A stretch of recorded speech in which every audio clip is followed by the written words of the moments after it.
Assalamualaikum warahmatullahi wabarakatuh. Bapak, Ibu dosen penguji ujian kinerja PPG PAI dalam jabatan tahap 2 yang saya hormati. Perkenalkan, nama saya Muhammad Saifuddin Zufri. Saya adalah guru pendidikan agama Islam di SMP Negeri 2 Pemalang, sekaligus mahasiswa PPG PAI dalam jabatan tahap 2 di LPTK IAIN Pekalongan.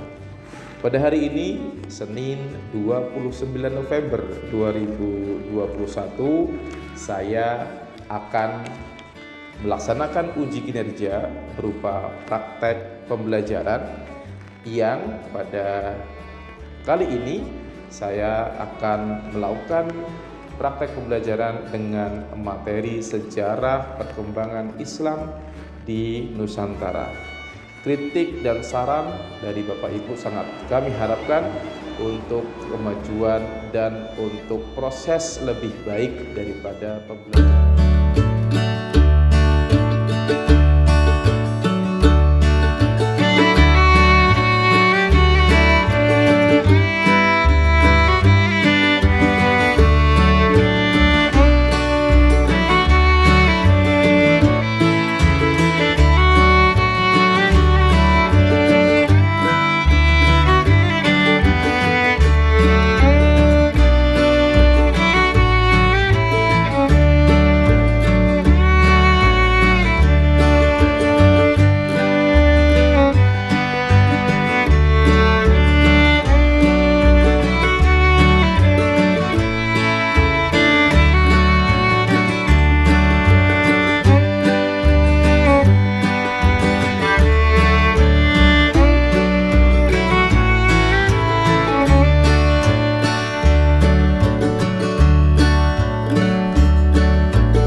Assalamualaikum warahmatullahi wabarakatuh. Sebelum saya absen, silakan seperti hari-hari sebelumnya kita berdoa supaya di dalam pembelajaran kita pada pagi hari ini mendapatkan ridho dari Allah Subhanahu wa taala. Setelah itu kita membaca Al-Qur'an dari surat Al-Fatihah sampai surat At-Takatsur atau Al-Hakumut Takatsur. Silakan. Untuk mengawali kegiatan pagi ini, marilah kita bersama-sama berdoa. Di tempat duduk siap gerak, berdoa mulai. Bismillahirrahmanirrahim.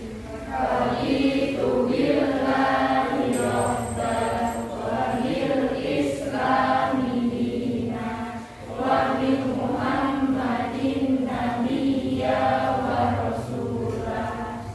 Rabbi zidni ilman warzuqni fahman.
min syarri ma khalaq wa min syarri ghasiqin idza waqab wa min syarri naffasati fil 'uqad wa min syarri hasidin idza hasad.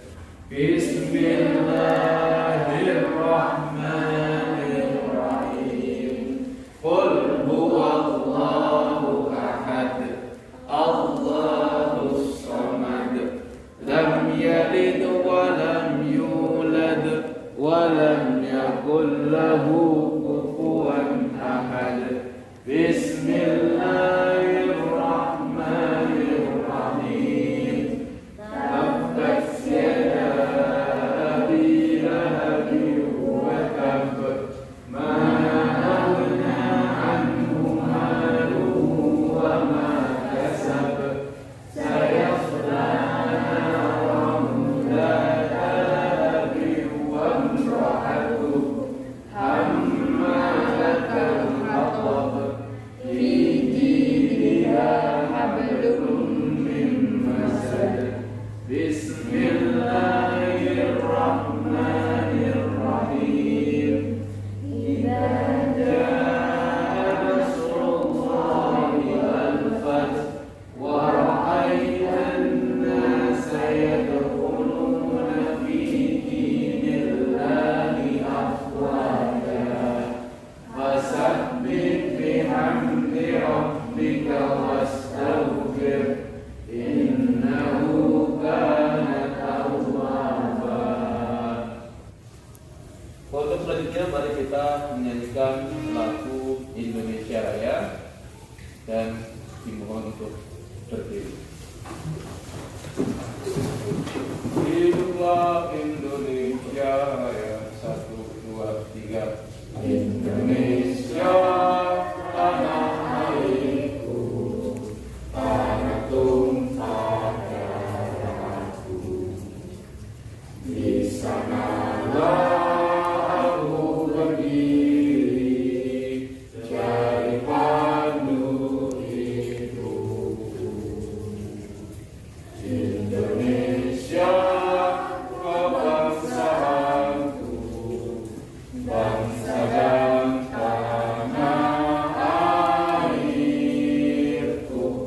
Marilah kita berseru, Indonesia bersatu. Hiduplah tanahku, hiduplah negeriku, bangsaku, rakyatku semuanya. Bangunlah jiwanya, bangunlah badannya, untuk Indonesia Raya. Indonesia Raya, merdeka, merdeka, tanahku, negeriku yang ku cinta. Indonesia Raya, merdeka, merdeka, hiduplah Indonesia Raya. Indonesia Raya, merdeka, merdeka, tanahku, negeriku yang ku cinta. Indonesia Raya, merdeka, merdeka, hiduplah Indonesia Raya. Mari sebelum Pak Suri memulai pembelajaran, dan saya absen terlebih dahulu. Nabila Ayu Hafizah, Naufal Hilmi, Naila Caisha Putri Santoso,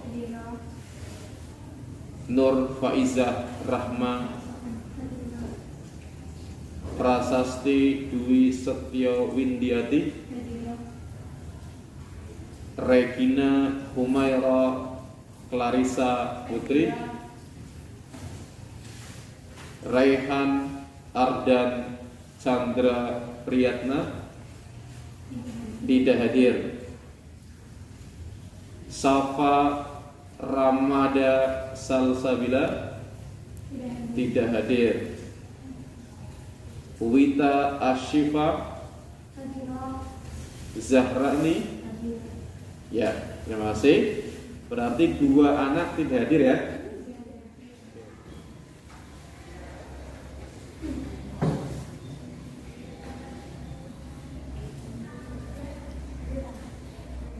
Anak-anak semuanya, untuk pagi hari ini kita akan membahas tentang sejarah masuknya Islam ke Indonesia. Sebelum itu, saya akan tanya, untuk minggu kemarin, pertemuan kemarin, kita bahas apa? Haji dan umroh. Ada yang masih ingat ya? Haji itu apa, Mbak Sarah? Haji secara bahasa artinya menyengaja. Secara istilah, haji adalah sengaja mengunjungi Baitullah untuk melakukan beberapa amal ibadah dengan syarat-syarat yang telah ditentukan. Oke, ya bagus. Selanjutnya, ada yang masih ingat rukun haji? Tangan. Ya, silakan. Rukun haji ada 6. Pertama ihram, kedua wukuf, ketiga tawaf, keempat sa'i, kelima tahallul, keenam tertib. Iya, terima kasih. Bagus, benar ya. Ada 6. Pertama apa? Ihram, wukuf, tawaf, sa'i, tahallul, dan selanjutnya untuk pagi hari ini kita akan membahas tentang ini. Coba baca bareng-bareng.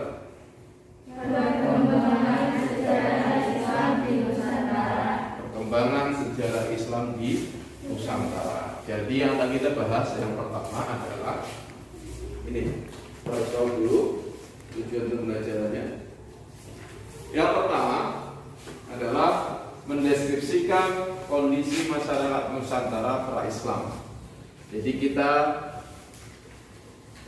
dituntut untuk mengetahui atau kita belajar bagaimana kondisi masyarakat penduduk Nusantara sebelum Islam masuk. Yang dimaksud Nusantara di sini tidak hanya Indonesia ya. Karena Nusantara itu selain Indonesia juga terdapat negara-negara lain, negara tetangga seperti Malaysia, Singapura, dan Brunei Darussalam. Ketiga negara ini masuk kategori Nusantara karena istilah Nusantara itu muncul sebelum adanya istilah Indonesia. Paham ya? Jadi sebelum Indonesia ada istilah Nusantara. Kemudian kita akan mempelajari teori masuknya Islam ke Nusantara. Ada 4 yang kita bahas. Yang pertama teori Mekah, kemudian teori Gujarat, teori Persia, dan teori Cina. Nanti kita akan bahas. Dan selanjutnya kita akan menyebutkan atau mengetahui bagaimana kiprah perjuangan para wali songo ketika menyebarkan dakwah di Nusantara, lebih tepatnya di Pulau Jawa. Dan yang terakhir menjelaskan cara-cara dakwah di Nusantara dengan benar. Ada beberapa metode dakwah yang dilakukan oleh para penyebar agama Islam ketika sampai ke Nusantara. Seperti itu ya, paham ya? Baik anak-anak semuanya, setelah tadi sudah disampaikan tujuan pembelajaran, maka untuk lebih jelasnya mari kita diskusi bersama-sama. Jadi Pak Zee minta kalian membentuk sesuai dengan tujuan tadi ada berapa? Pertama apa? Kondisi para Islam, kemudian teori masuknya Islam, kemudian wali songo, kemudian dakwah atau metode dakwah di Nusantara. Ada 4 subtema yang kita bahas. Maka kalian bagi kelompok menjadi 4 kelompok.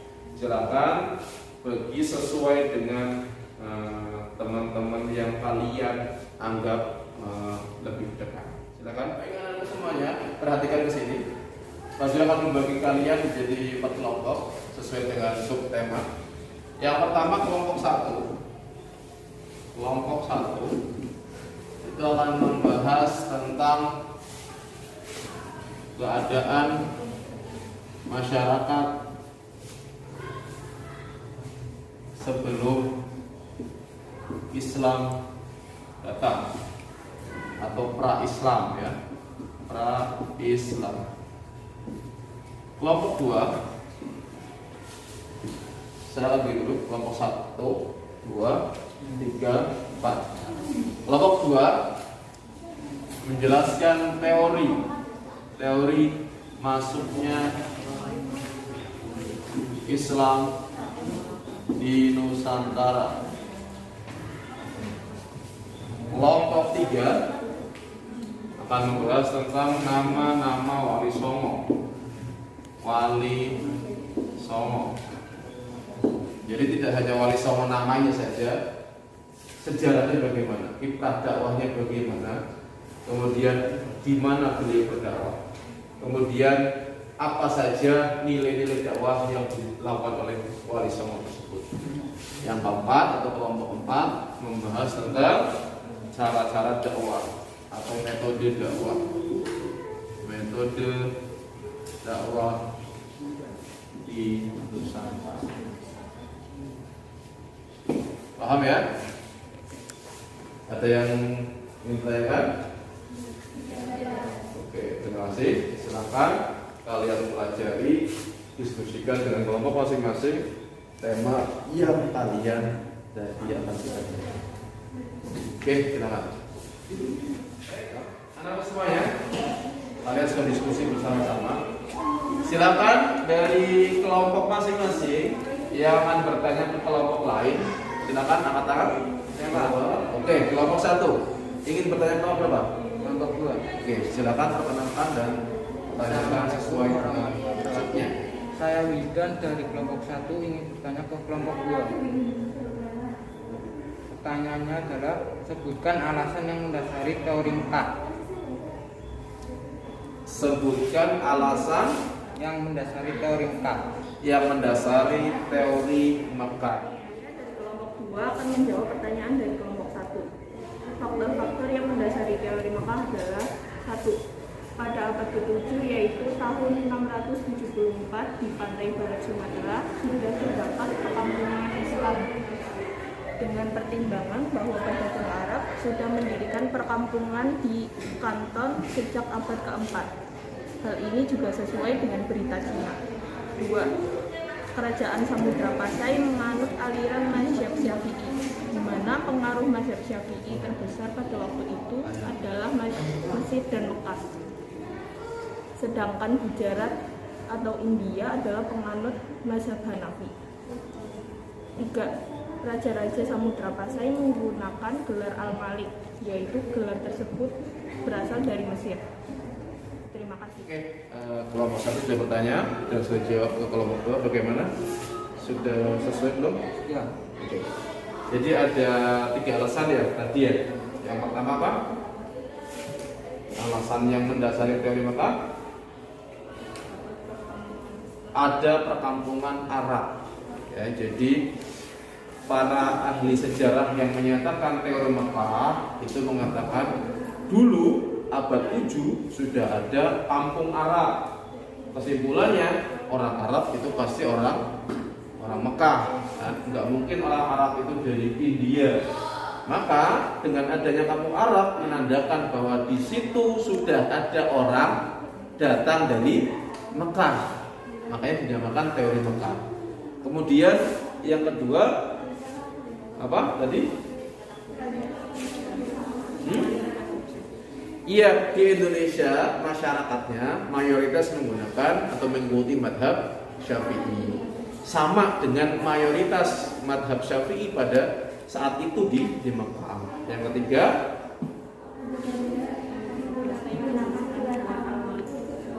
raja-raja saat itu menggunakan gelar Al-Malik. Al-Malik itu artinya raja.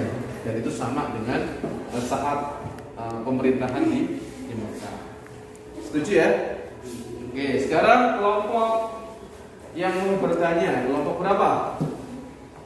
Silakan. Kelompok berapa? Oke, kelompok 2. Ingin bertanya kelompok berapa? Ingin bertanya kepada kelompok 3. Oke. Pertanyaannya, jelaskan dakwah yang dilakukan oleh Sultan Kalijaga. Jelaskan bagaimana metode dakwah yang dilakukan oleh Sunan Kalijaga. Saya dari kelompok 3 akan menjawab pertanyaan dari kelompok 2. Sunan Kalijaga adalah salah satu wali songo 9 wali yang merupakan penyebar agama Islam di tanah Jawa. Raden Mas Syahid merupakan nama kecil Sunan Kalijaga yang lahir pada 1450 Masehi di Tuban, Jawa Timur. Ia merupakan putra seorang bupati Tuban bernama Tumenggung Walitikta.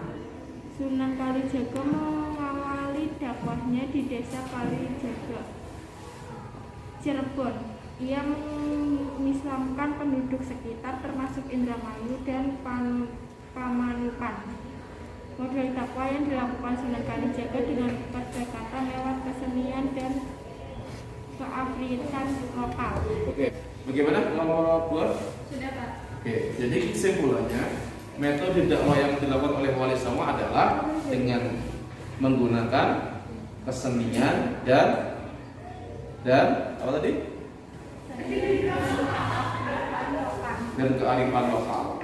Ya, terutama apa? Terutama beliau menggunakan seni wayang. Jadi beliau itu mengadakan pertunjukan wayang. Kemudian salah satu syarat masuk untuk nonton itu dengan kalimat syahadat. Makanya ada kalimo sodo, itu kalimat syahadat. Asyhadu an la ilaha illallah wa asyhadu anna Muhammadar Rasulullah. Itu salah satu metode yang beliau ajarkan ke penduduk Nusantara. Jadi dengan kesenian, dengan gamelan, dengan wayang, gitu ya. Sehingga masyarakat tertarik. Wah, ini Islam kok seperti ini ya. Ternyata Islam itu indah. Ternyata Islam itu mengajarkan kesenian.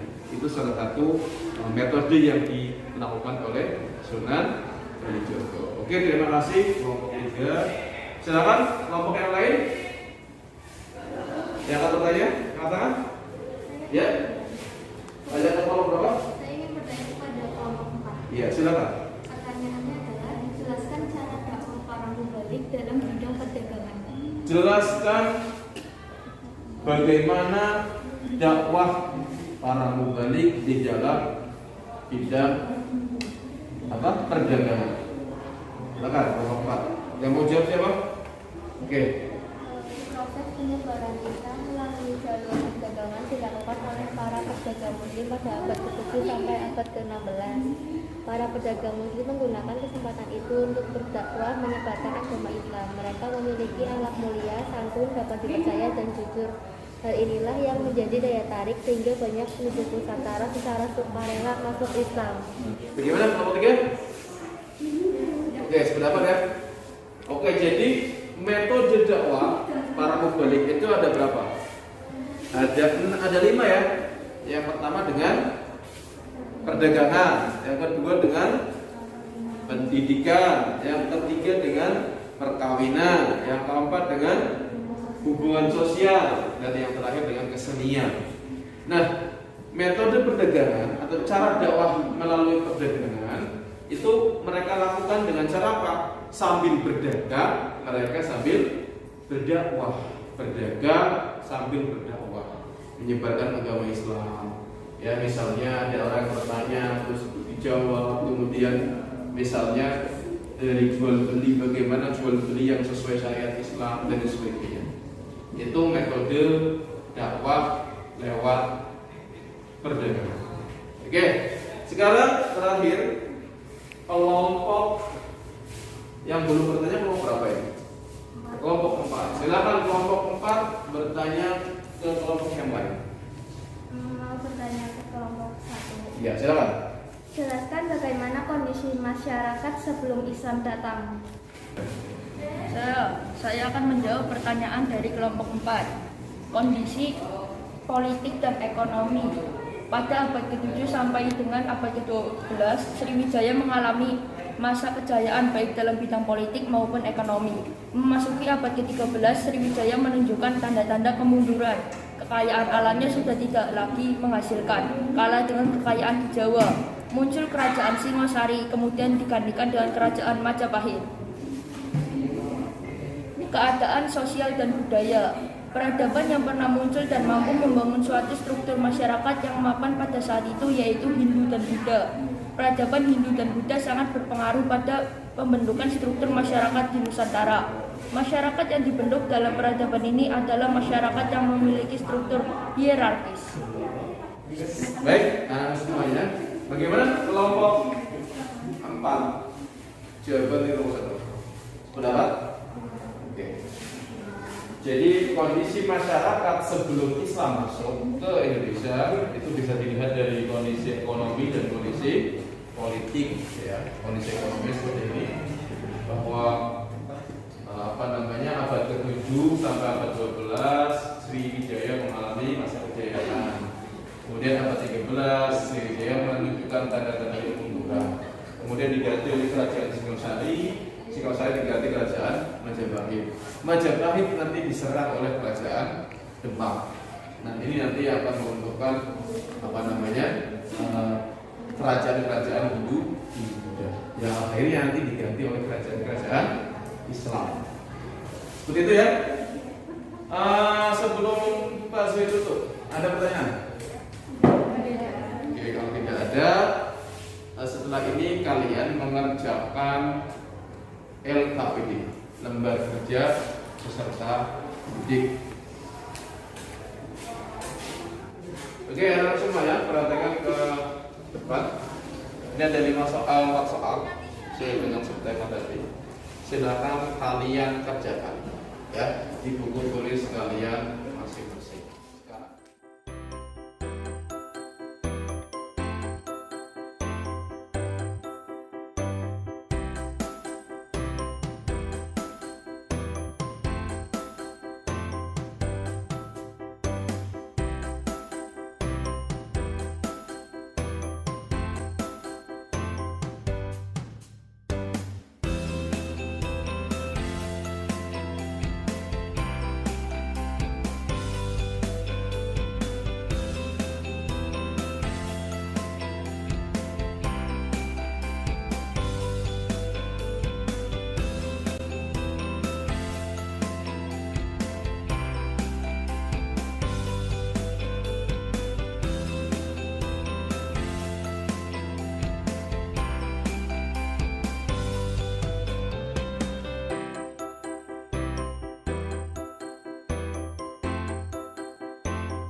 Baik, anak-anakku semuanya, untuk menutup pertemuan kita pada pagi hari ini, marilah kita bersama-sama membaca hamdalah. Alhamdulillahirabbil alamin. Terima kasih atas waktunya. Wassalamualaikum warahmatullahi wabarakatuh. Waalaikumsalam.